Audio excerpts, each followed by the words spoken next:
같이 읽도록 하겠습니다. 나는 선한 목자라.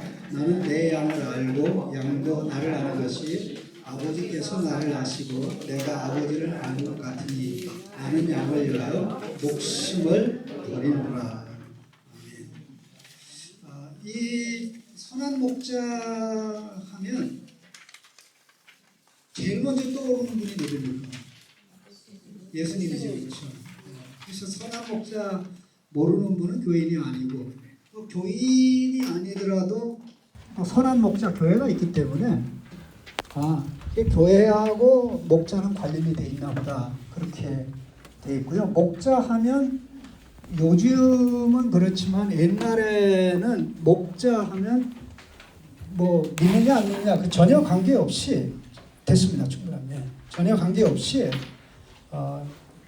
하나님의 백성도 알고 또 하나님의 백성이 아닌 사람도 압니다. 그래서 지도자는 목자다, 백성의 목자, 나 이렇게 해가지고 늘 인식을 하고 그렇게 되는데, 그 야곱이 오늘 한 큰 틀에 야곱에서 또 애굽에서 홍해로, 홍해에서 광야 40년으로, 광야 40년에서 이제 가나안 땅으로, 이 모든 그림들이 조상의 하나님은 목자 하나님인데 목자 하나님이 여호와의 사자로 함께 하시겠다는 이 내용을 지금 말씀을 나누는 가운데 이미 2주 전에 들었기 때문에 그걸 확인시켜주는 그 작업을 하는 겁니다. 확인시켜주는 이유가 뭐냐면요, 하나님은 한 번도 목자 하나님으로 조상들을 택하여 함께 하시고 조상들에게서 나온 야곱의 12아들들, 또 그 12아들에서 나온 12지파의 모든 과정에 함께 하셨는데, 이스라엘의 태동부터 또 성장기, 광야를 거쳐서 가나안 땅에 들어가서 살기까지 역사하지 않은 적이 없는데, 이스라엘 백성은 이 사실을 까마득하게 잊고 살았어요. 모르고 살았어요. 누리지를 못하니까 결과적으로 어떻게 됐습니까? 결국 목자 하나님의 음성을 듣고 따라가면 기쁘고 즐겁고 행복하고 먹을 것 많고 마실 것 많고 누릴 것 많은데, 목자가 아닌 자들을 따라감으로 고통과 아픔이 있고 독약을 먹고 동물을 마시고, 그래서 결국 가족도 잃고 나라도 잃고 나라를 빼앗기고 포로로 잡혀가게 되는 그런 일이 벌어지게 됐고요. 그러한 시대적인 상황에 하나님이 친히 목자로 오시겠다라고 말씀한 것이 이사야, 예레미야, 에스겔 등등 기타 다른 선지서에 등장해서 그 모든 것의 최종적 실현으로 예수님이 오신 겁니다. 그러니까 우리는 구약 백성들이 예비적으로 목자 하나님을 여호와의 사자를 통해서 경험하고 체험을 했습니다. 근데 여호와의 사자가 나타날 때 사람의 모습으로 나타나지만 항상 나타난 모습으로 보이는 모습으로 있는 게 아니기 때문에 보이질 않아요. 그러니까 보이지 않으니까 없는 거와 똑같죠. 신앙의 눈으로 보고 주목을 해야 되는데 그렇게 하지 않으면 있어도 안 보이기 때문에 없는 것이 됩니다. 그러니까 이게 자연스럽게 있게 되니까 광야 40년 생활하면서 이스라엘 백성의 가장 큰 문제가 먹거리 문제죠. 이딴 걸 먹어야 되느냐? 왜 여기는 마실 물이 없냐? 근데 먹을 것과 마실 것을 해결하는 일에 가장 탁월한 분이 목자거든.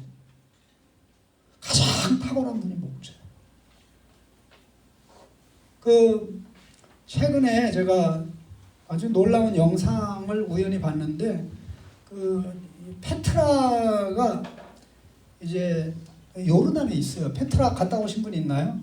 예, 아이고 권사님 갔다 오셨네. 페트라 나중에 뭐 갔다 오셨으면 좋을 것 같은데 저하고 가면 저 아주 굉장히 좋습니다. 그 모든 세계를 제가 너무나 잘 알고 있고 어떻게 진행되는지를 보기 때문에 언젠가는 좀 가지 않겠나 그런 생각이 듭니다만은 이 페트라 지역에 원래 이 조상 대대로 베두인들이 목자 그 아랍 계열의 그 유목민들을 이제 베두인이라고 그래요. 베두인 목자들이 조상 대대로 살았는데 70년대 말 정도에 그 요르단 정부에서 그것을 세계 문화유산으로 지정받아서 그 지위를 획득하려고 하는 과정에서 이 페트라 일대의 굴에서 사는 모든 목자들을 다 밖으로 쫓아냈어요. 밖으로 쫓아내면서 그들이 모여서 살 수 있는 땅을 허락하고 또 이렇게 가축들을 키울 수 있는 공간을 허락해 줬는데 대부분의 사람들은 이제 거기로 가고 그리고 일부 사람들은 새로운 거주지로 갔다가 우리는 여기서 못 산다. 못 사는 이유가 뭐냐면 자기들이 불편해서 못 사는 게 아니라 양이 불편해서 못 산다는 겁니다. 자기들이 불편해서 문제가 되는 게 아니라 양의 안전이 보장이 안 되고 양이 이렇게 베두인 목자의 인도를 받아서 여기저기서 풀을 뜯으려면 광활한 목처지가 있어야 되는데 그들이 국가에서 제공한 땅에는 그게 불가능하다. 그래서 그 지역을 그것을 버리고 다시 그 지역으로 주변에 와서 살고 있는 목자들의 인터뷰하는 내용을 제가 듣고는 너무 깜짝 놀랐어요. 이 목자들에게 있어서 양은 양의 생명이 아니라 가족의 생명, 자기의 생명이고 항상 양의 안전이 자기의 안전이기 때문에 목자는 언제든지 양이 여기저기 다 흩어져 있어도 양을 한눈에 볼 수 있는 위치에 가서 있어야 된다는 거.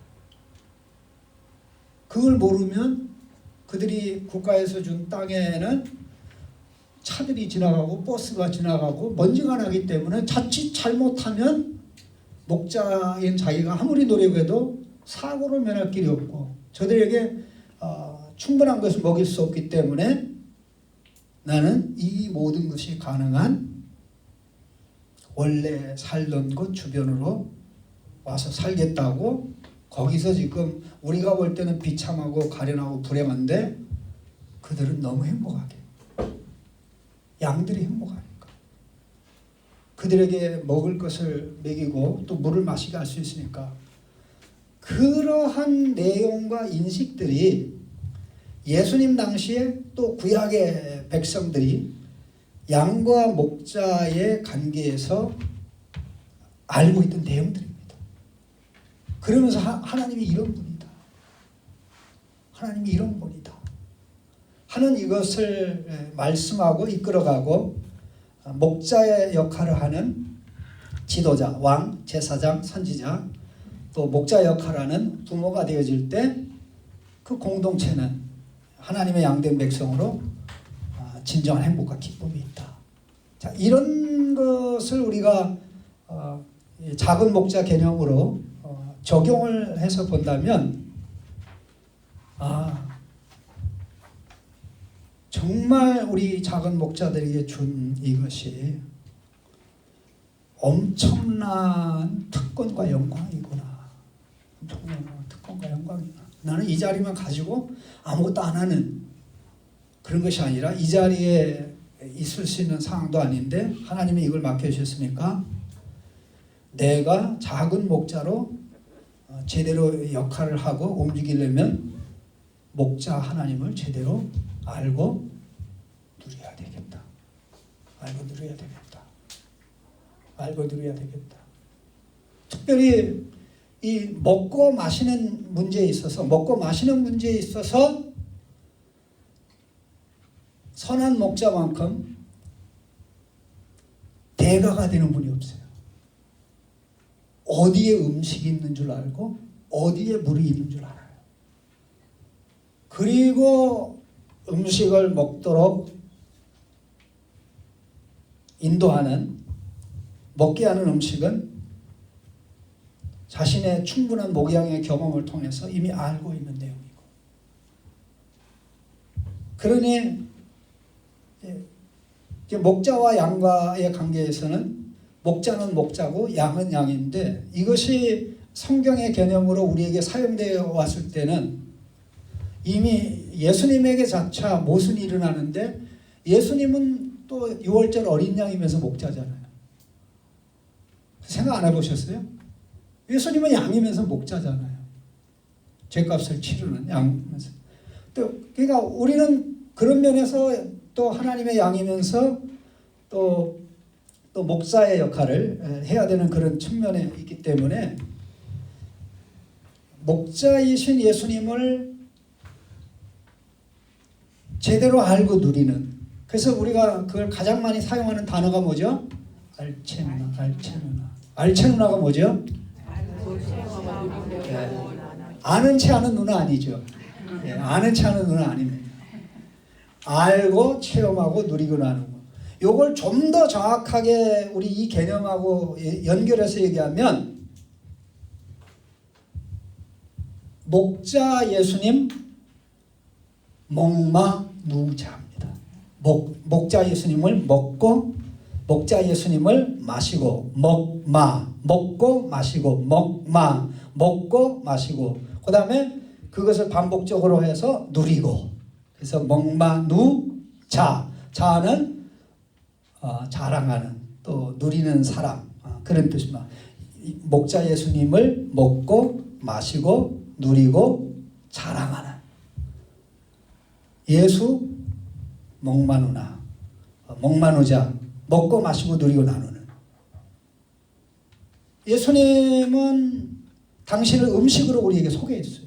목자라고 하면서 목자가 풀이 있는 곳으로, 물이 있는 곳으로 인도했지, 풀밭에 갑자기 목자가 이렇게 누우면서 양들아 나를 뜯어 먹어라, 내가 양식이고 내가 불이야, 그렇게 하진 않았거든요.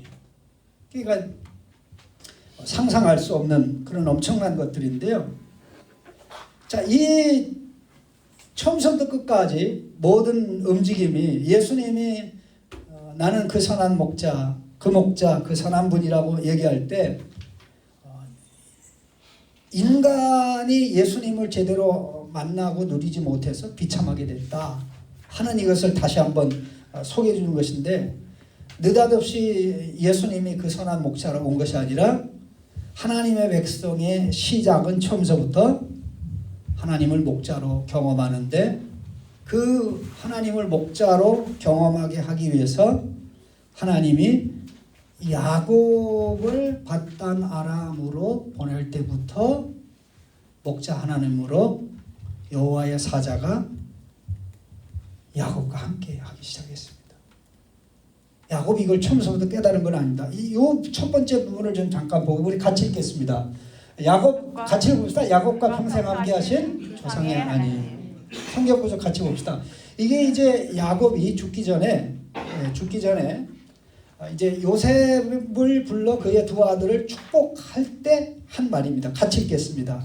그가 요셉을 위하여 축복하여 이르되 내 조부 아브라함과 아버지 이삭이 섬기던 하나님, 나의 출생으로부터 지금까지 나를 기르신 하나님. 여기 나를 기르신 하나님이, 여기 기르다라는 단어가 목자의 역할을 하신 하나님이란 말이에요. 목자. 여기 사용되는 단어가 목양하다라는 단어가 여기 그대로 사용이 된 겁니다. 같이 읽겠습니다.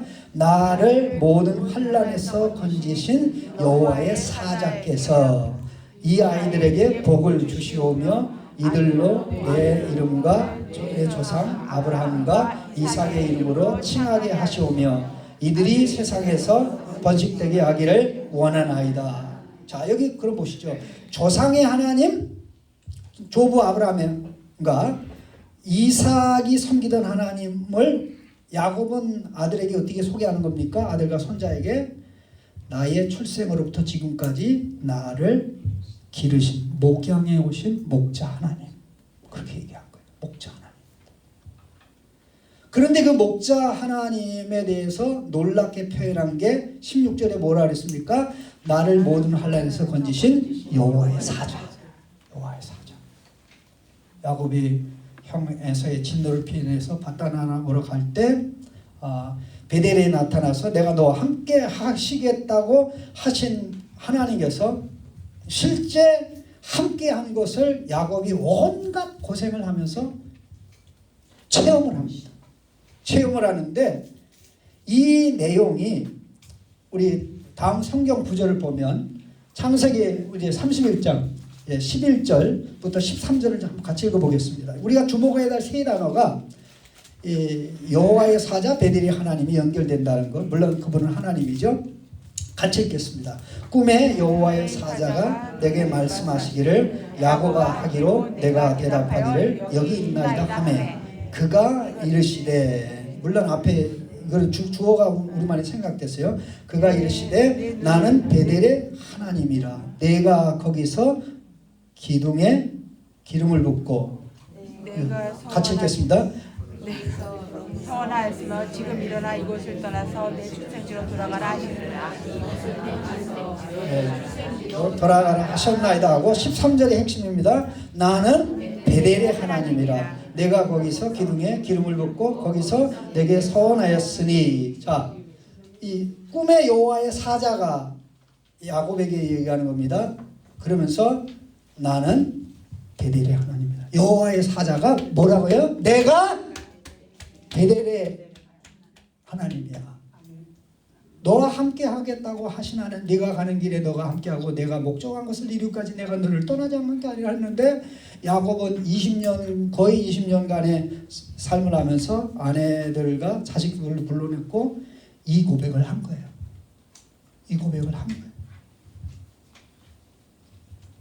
이것은 창세기 28장에 하나님의 약속한 약속의 성취입니다. 자, 그러면 이스라엘은 야곱의 후예잖아요. 이스라엘은 야곱의 12아들의 학대판인데 12아들에서 12지파가 나왔는데 애굽에 내려가서 하나님 백성이 있으니까 하나님이 이스라엘 백성에게 조상의 하나님을 경험하고 체험하게 하려면 그들로 하여금 목자 하나님을 경험하게 해야 되죠. 그 목자 하나님 어떻게? 여호와의 하나님으로 경험하는 거죠. 그래서 신의 산에서 모세에게 나타날 때 야곱에게 나타났던 것과 비슷하게 하나님이 나타나셔서 말씀하는 게 출애굽기 3장입니다. 출애굽기 3장 2절, 4절, 또 6절 중간에 좀 건너뛰고 우리 같이 읽어보겠습니다. 여호와의 사자가 떨기나무 가운데서부터 나오는 불꽃 안에서 그에게 나타나시느니라. 그가 보니 떨기나무에 불이 붙었으나 그 떨기나무가 사라지지 아니하는지라. 이에 모세가 이르되 내가 돌이켜 가서 이 큰 광경을 보리라. 떨기나무가 어찌 타지 아니하는고 하니 그때 여호와께서 그가 보려고 돌이켜 오는 것을 보신지라. 또 이르시되 나는 내 조상의 6절 안 나왔어요? 네, 나는 내 조상의 하나님이니 아브라함의 하나님, 이삭의 하나님, 야곱의 하나님이시다. 예, 보십시오. 여호와의 사자가 불꽃 가운데 가보니까 그런 거예요. 그래서 모세가 다가오니까 불꽃 가운데 계신 사자를 뭐라고 그래요? 여호와께서. 그런데 그분이 뭐라고 그래요? 나는 내 조상의 하나님이다. 아브라함과 이삭과 야곱이 여호와의 사자를 통해서 목자 하나님을 경험했는데 그 이야기를 하는 것입니다.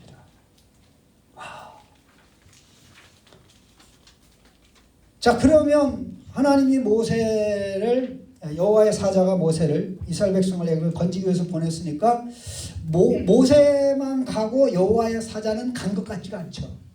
안 보이니까 안 간 거로 보이는 거예요. 그러나 실제로 가셨어요.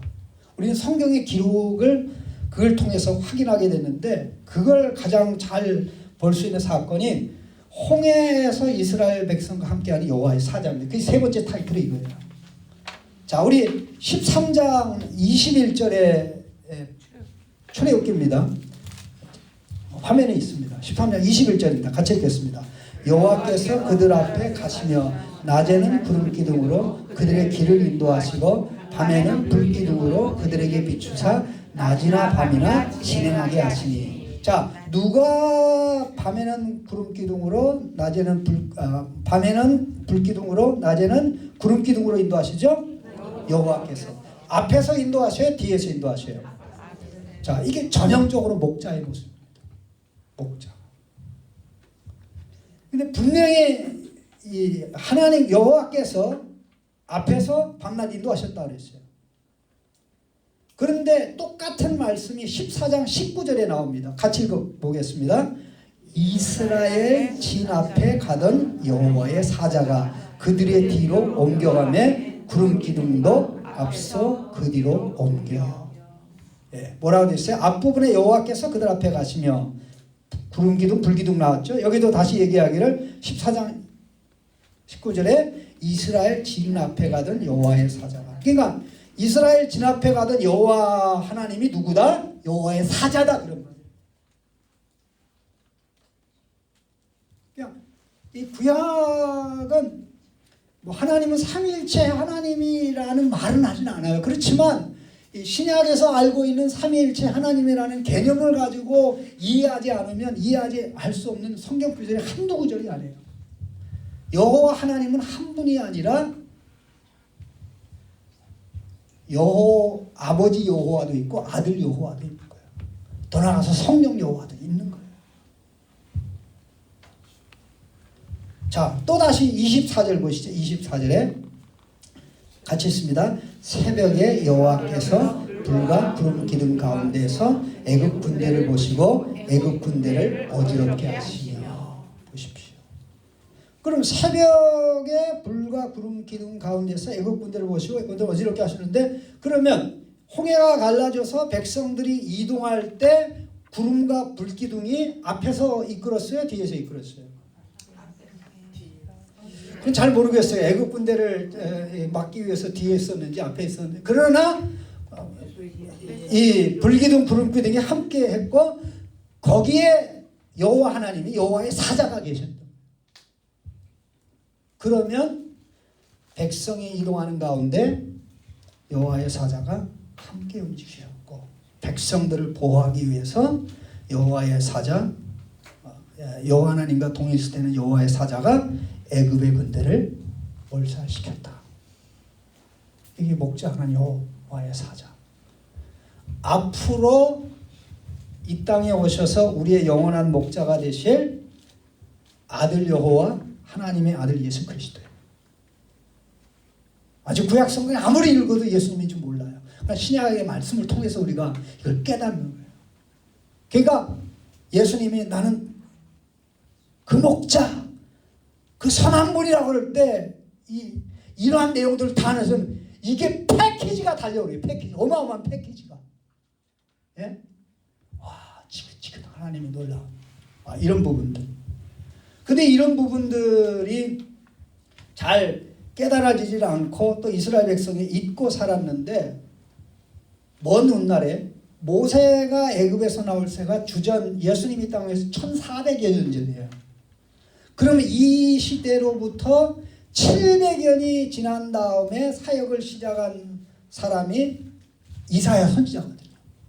이사야 선지자는 이 출애굽과 홍해 사건을 언급하면서 이 내용을 언급하는 거예요. 같이 읽어보겠습니다. 자, 같이 읽겠습니다. 야곱이 한 말하고 좀 비슷한 측면이 있는데 이사야 63장 9절에서 11절입니다. 같이 읽어보겠습니다. 그들의 모든 환난에 동참하사 자기 앞에 사자로 하여금 그들을 구원하시며 그의 사랑과 그의 자비로 그들을 구원하시고 옛적 모든 날에 그들을 드시며 안으셨으나 그들이 반역하여 주의 성령을 근심하게 하였으므로 그가 돌이켜 그들의 대적이 되사 친히 그들을 치셨더니. 자, 일단 요것만 보십시다. 그들의 모든 환난에 동참하사 자기 앞에 사자로 하여금 여호와 하나님께서 자기 앞에 사자 여호와의 사자를 통해서 백성들을 애굽에서 건지고 구원하여 함께 하시고 가나안 땅까지 이끌었다는 거예요. 그런데 여호와 하나님이 여호와의 사자가 함께 할 때 동시에 하나님의 성령이 주의 성령을 근심하게 했다는 거 보니까 근심하게 한 성령이 하나님 백성 가운데 있어요, 없어요? 각 개인 안에는 없지만 하나님 백성 공동체 안에 있습니다. 그것을 암시하는 게 불기둥과 구름기둥이에요. 말씀 쪽으로는 여호와의 사자고, 왜? 말씀 쪽으로는 여호와의 사자고, 그것이 불과 구름기둥으로 나타날 때는 그 말씀의 역사는 성령 하나님의 능력이거든요. 하나님의 임재를 드러내주고, 좀 이해하는 부분이 어렵습니다만은 일단 그렇게 보고요. 자, 11절에 같이 읽겠습니다. 백성이 옛적 모세의 때를 기억하여 이르되 백성과 양떼의 목자를 바다에서 올라오게 하신 이가 이제 어디 계시냐? 그들 가운데 성령을 두신 이가 이제 어디 계시냐? 여기 이 질문은 백성과 양떼의 목자, 백성은 애굽에서 나온 자죠. 그런데 분명히 11절에 백성의 옛적 모세의 때를 기억하여 이르되 백성과 양떼의 목자를 바다에서 올라오게 하셨다 이거예요. 바다에서. 그러면 양떼의 목자는 모세입니까? 여호와의 사자입니까? 여호와의 사자죠. 그럼 여호와의 사자가 이 홍해를 가르고 물론 성령의 역사하고 백성을 인도하러 갈 때 앞에서 인도하고 백성들 따라오고 또 홍해에서 나올 때 백성들과 함께 하도록 하나님 역사했다는 거 놀라지 않습니까? 다 알고 있는 내용이에요. 그런 가운데 마침내 이제 하나님께서 그들을 신의 산으로 인도해서 이제 여러 가지 말씀하시고 이끌어가는 가운데 하나님이 모세에게 신의 산에서 모세에게 그래요. 내가 여기까지만 내 사자를 보내서 인도하고 나머지 니들 알아서 가라. 그렇게 얘기하지 않고 내가 내 앞에 사자를 보내서 너를 길에서 보호하고 인도할 거다. 그렇게 이야기를 하면서 내 이름이 여호와의 사자, 내 앞에 사자에 있으니 너희들 말 잘 들어라. 그분의 말을 잘 들으라 그랬어요. 여호와의 사자의 말을 잘 들으라고. 그렇게 말씀을 했는데 그 사이에 무슨 일이 있었냐면요. 모세가 시내 산에 올라가서 하나님의 말씀을 받고 있는 동안에 우상을 만들죠. 하나님이 보이지 않으니까 하나님을 보이게 해서 이분이 우리를 애굽에서 인도하여낸 여호와다. 그렇게 하게 되자 하나님께서 진노하시면서 나 너희와 함께 안 가. 니들끼리 가. 나는 안 갈 거야. 그렇게 했던 말씀이 배경입니다. 다음 화면 보시죠. 자, 요 말씀이 하나님이 약속했던 그 같이 읽어보십시다. 내가 사자를 내 앞에 보내어 길에서 너를 20절. 자, 이게 잘못된 구절인데 구절이 성경 구절 잘못 나왔어.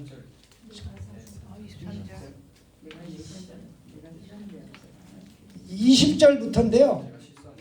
예, 일단 23절만 보겠습니다. 23절도 나와요. 자, 같이 읽겠습니다. 내 사자가 내 앞에 가서 너를 아모리 사람과 헷 사람과 브리스 사람과 가나안 사람과 히 사람과 여기 사람에게로 인도하고 나는 그들을 끊으리니. 그러게 하나님이 약속하셨는데 결국 이제 죄를 졌단 말입니다. 그래서 하나님이 세게 말씀하게 33장입니다.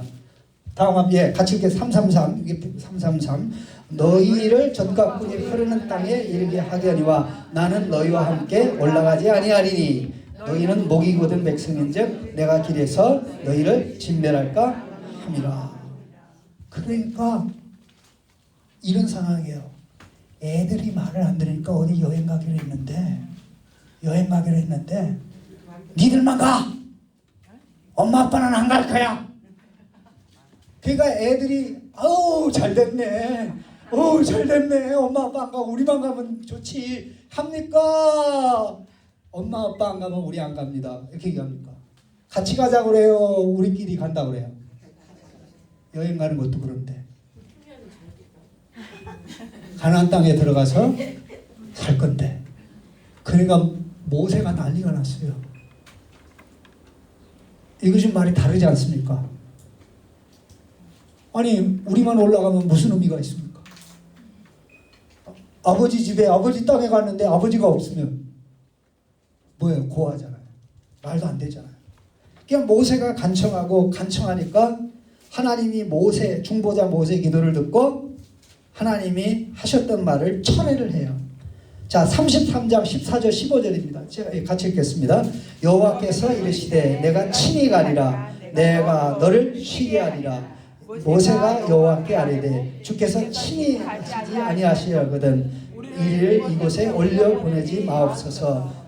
나와 주의 백성이 주의 목전에 은총을 입은 줄을 무엇으로 알리이까? 주께서 우리와 함께 행하심으로 나와 주의 백성을 천하 만물이 구별하심이 아니니까. 예.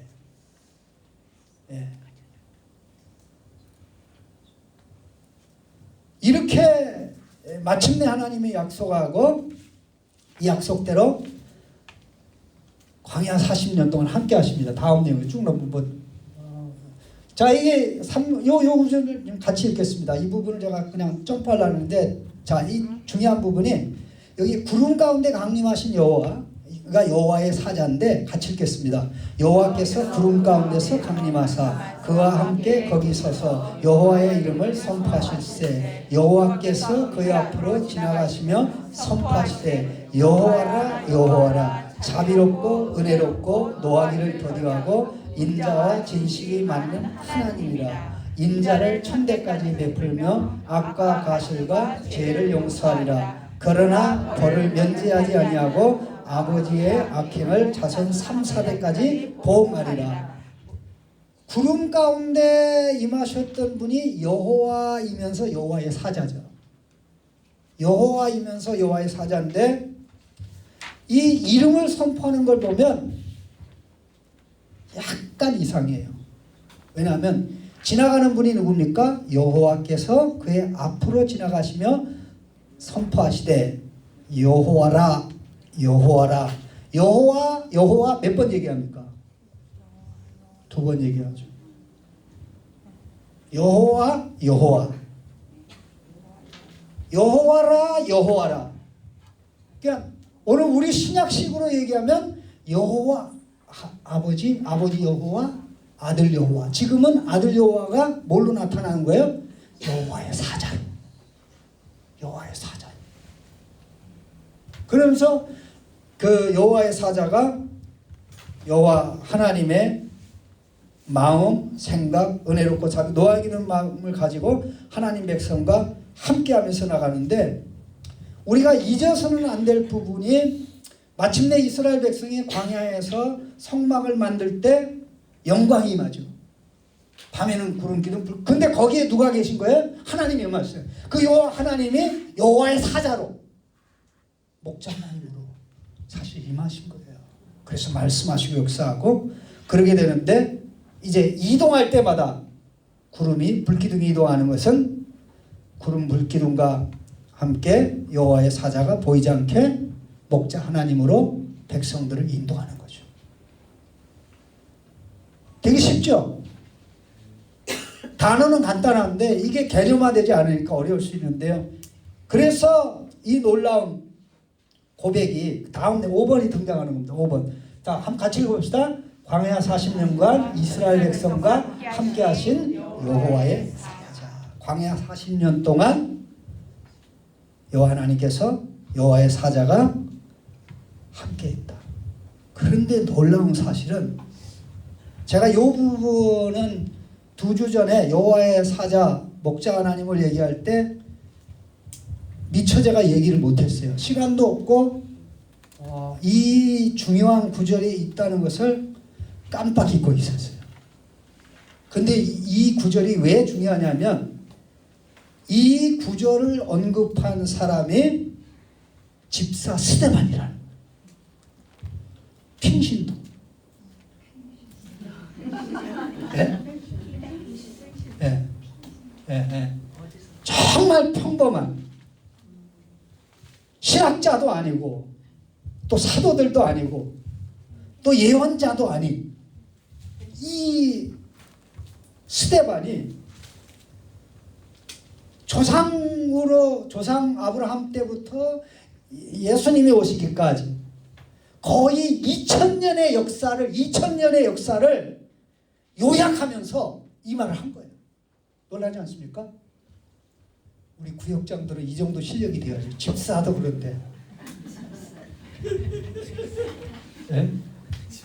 예. 우리 같이 한번 읽어봅시다. 여기 신명기 신명기가 아니라 사도행전 7장 30절 32절입니다. 같이 읽겠습니다.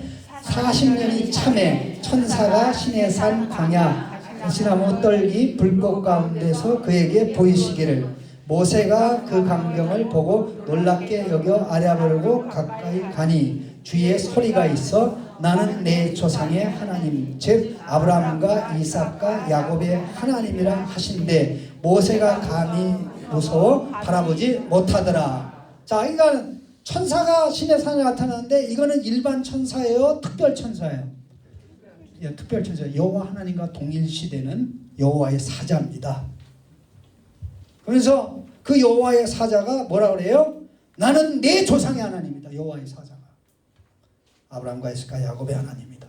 그렇게 했는데 쭉 읽어보면 38절입니다. 같이 읽겠습니다. 다음 38절 시작. 신의 산에서 말하던 그 천사와 우리 조상들과 함께 광야교회에 있었고 또 살아있는 말씀을 받아 우리에게 주시는 자가 이 사람이라. 아하. 신의 산에서 말하던 그 천사 여호와의 사자가 광야 40년 동안 모세와 이스라엘 백성과 구약교회 광야교회와 함께 했었다는 거예요.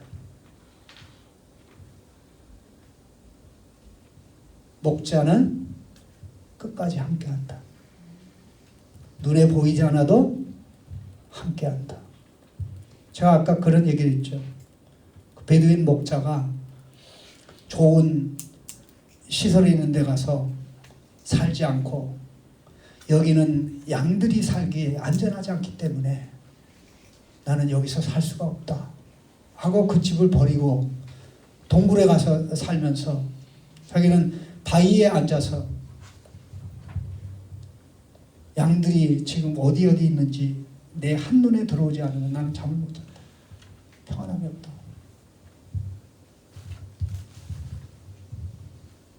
보이지 않아도 함께 하시는 겁니다. 근데 문제는 우리는 함께 한다는 사실을 모르고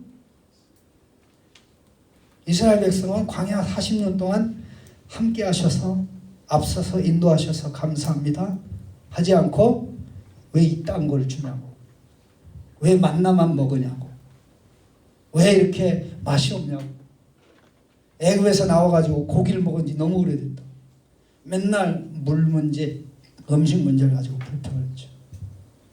왜 그렇습니까? 음식의 문제입니까? 함께 하시는 여호와의 사자로 함께 하시는 목자 하나님을 제대로 누리지 못했기 때문에 그런 거예요. 안 보입니까? 안 보입니까? 그 이후에 가나안 땅에서 하나님은 늘 목자 하나님으로 그의 백성과 함께 하셨습니다. 그런데 그 고백이 어디에 주로 많이 나오냐면요, 이게 참 놀라운 건데요, 시편에 나옵니다. 시편에. 근데 이게 다른 데 나오지 않고 시편에 나오는 게 이상한 거예요. 왜 이상하냐면 이 시편의 주로 후반부에 70편 이후부터 이렇게 쭉 등장하는데 실제적으로 우리가 알고 있는 시편은 150편으로 된 시편은 이스라엘 백성이 바벨론으로 포로로 잡혀간다가 돌아온 다음에 기록된 책이 시편이에요. 시편은요 성경 중에 나오는데 가장 오래 걸린 책이에요. 1000년 걸렸어요. 시편이 1000년. 뭘 근거로 제가 얘기할 것 같습니까? 뭐가 무슨 근거로 얘기합니까? 증거를 대세요. 어떤 분은 그런데요. 목사님이 교수 출신이라 무슨 얘기를 하면 이런 근거 저런 근거를 다 된대. 우리는 근거 필요 없다고 얘기만 하면 된다고. 그걸 잡아 죽겠다. 예? 미국에 가서야 그렇게 설교하면요 교회도 하나도 안 들어요. 심지어 아프리카 가서 설교를 해도요 안 들어요. 제가 아프리카 우간다에 가서 한 달 동안 창신교회 오기 전에 신학교에서 강의를 했는데요. 이제 사도행전 가르치고 또 누가복음도 가르치고 또 채플 시간에는 이제 한 몇 번 정도 일주일 내내 다 하진 않고 이제 한 2번 정도 이렇게 했는데 이제 자기들이 모여서 이제 학생들이 돌아가면서 이제 졸업반 학생들이 설교를 해요. 그러면 설교를 하는데 배꼽 잡고 웃어요. 깔깔대고 웃고 뭐 이제 바닥을 치고 난리를 부려요. 근데 이제 제가 설교하는 시간이 돼가지고 설교를 하는데 지새끼도 한 마리 움직이지 않고 이렇게 보는 거예요. 뚫어지게 보는 거예요. 그래서 제가 나중에 이제 식당에서 밥을 먹다가 야 니들끼리 얘기할 때는 배꼽 잡고 웃고 난리가 나는데 왜 내가 설교할 때는 왜 조용히 했냐? 그러니까 하는 말이 우리가 할 때는 하나님 말씀 몰라서 아무거나 했는데 당신은 하나님의 말씀을 하니까 한 말씀도 놓쳐서는 안 된다는 거룩한 긴장감이 온다. 그래서 그러는 거지 우리가 못 알아서 그런 건 아니다. 아프리카 사람이 우리 한국 성도들보다 설교 더 잘 알아들어요. 이런 얘기하면 우리 한국 분들 자존심 상할지 모르지만 저는 많은 나라 가봤잖아요.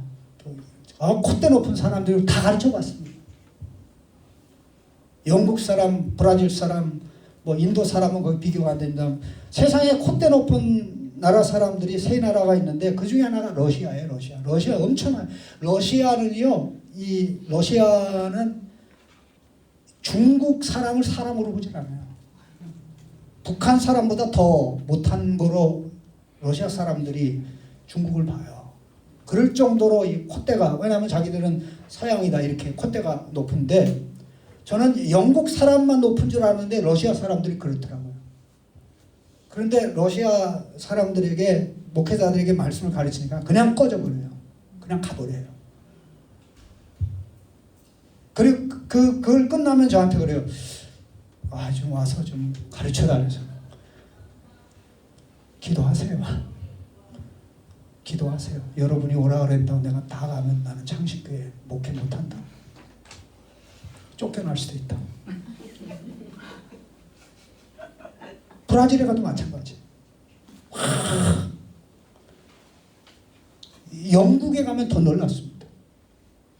영국에 근데 그분들은 그야말로 앵글로색슨이고 전형적인 그 발음까지도 숨 쉬는 소리까지 해서 발음을 하는 그런 사람들인데요. 제가 한번 복음을 전하러 2002년에 7월달 그 한일 월드컵 끝나자마자 이제 영국에 프리칭 사역을 해서 갔었는데 그 이후에도 교회 온 다음에 또 한 번 더 갔었습니다만은 이분들이 놀라운 게요. 말씀을 듣기 전에는 굉장히 교만한 눈으로 저를 봤어요. 동양에 사람이 와가지고 뭐 하려고 하나. 뭐 하려고 하나. 그런데 말씀을 듣고 나니까 무릎을 꿇더라. 무릎을 꿇더라. 하나님이 당신을 통해서 말씀하시네요. 제가 뭐 합니까? 성경이 얘기하죠. 어떤 걸 얘기하면 그 증거를 대야 돼요. 그게 그 베레아 교인들이 바울에게서 말씀 듣고 저분 학자 출신이니까 다 아멘이 아니고 이게 과연 맞나?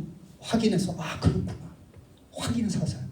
이 훈련이 우리 다른 분들은 안 돼도 우리 구역장들 작은 목자들은 돼야 될 줄로 믿습니다. 그래 확실하게 이게 그래야 이게 되는데요. 이 시편이 왜 1000년이 걸렸냐면요. 시편 중에 가장 오래된 시편이 뭡니까? 90편이에요. 모세의 시가 나와요. 모세의 시가 나와요. 모세는 주전 1400년대 사람이에요. 그러면 이 시편의 다섯 번째 책 107편부터 150편까지는 이스라엘 백성이 바벨론 포로 생활에서 돌아온 것을 전제로 해요. 그리고 중간중간에 모든 내용들이 쭉 나오는데 이 내용이 가나안 땅에서 양떼 백성과 함께 하나님께서 목자 하나님으로 계셨다는 사실을 가나안 땅에 살면서 깨달은 게 아니라 나라를 잃고 비참하게 되고 가련하게 된 다음에 돌아와서 깨달은 거예요. 그래서 제가 드린 말씀이 그겁니다. 목자 예수님 얘기하지만 말만 들었지 누리는 사람이 몇 명이냐. 목자 역할하는 목사라고 제대로 누리는 거. 목사님들도 누리지 못하는 분이 더 많아요. 제가 볼 때는. 사회적인 이슈 여러 가지 보면 꼭 목사님들이 끼잖아요. 저도 그 끼는 목사 중에 하나예요.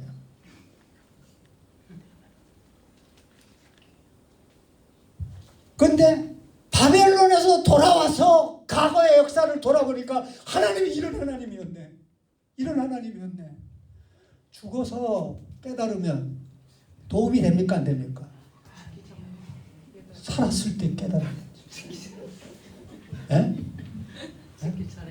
죽기 전에 깨달아도 좀 늦는데 지금 깨달아야 될 길로 합니다. 지금 여기 와서 깨닫고 갑시다.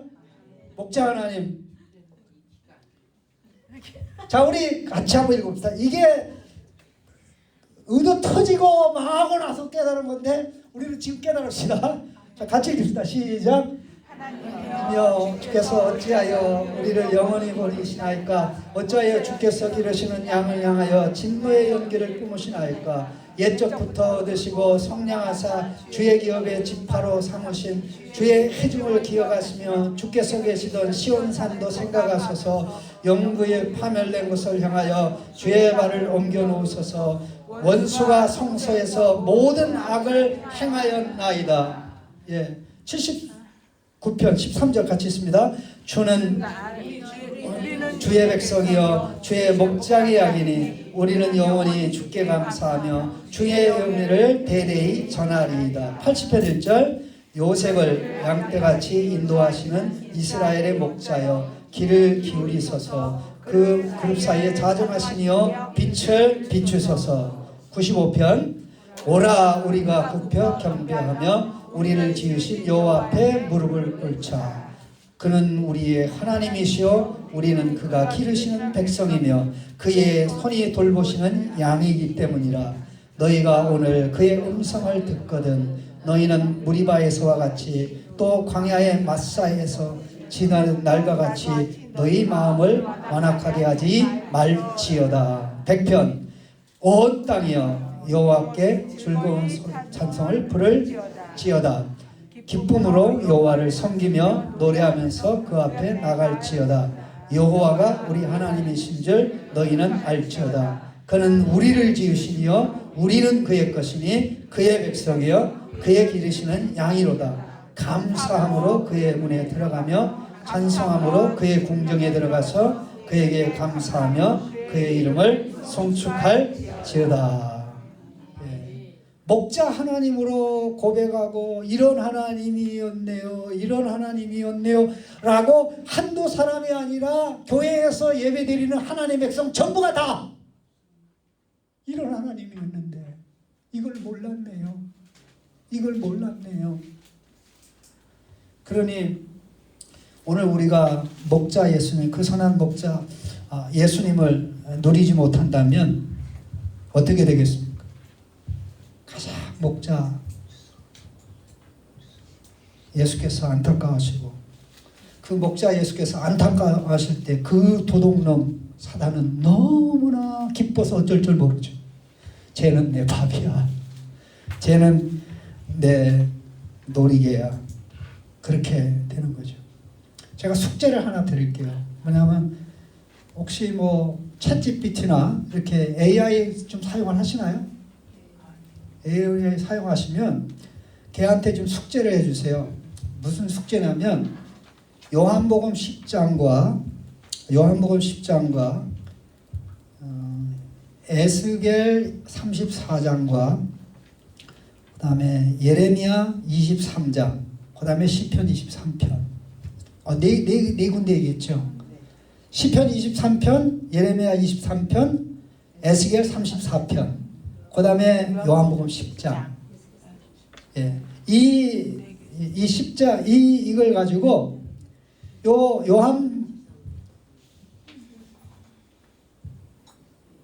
자, 다시 한번 예레미야 몇 장? 23장. 에스겔 34장. 그 다음에 요한복음 10장. 그리고 시편 23편. 자, 숙제를 어떻게 얘한테 주냐면요. 시편 23편을 기본으로 해서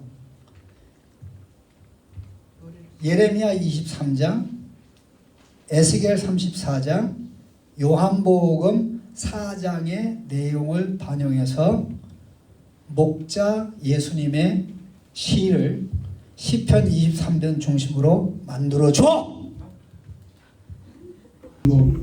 그러니까 우리 작은 목자가 제일 잘해야 될 게 뭡니까? 잘 먹고 마셔야 돼요. 아멘? 잘 먹고 그래야 먹이고 마시게 할 거 아닙니까?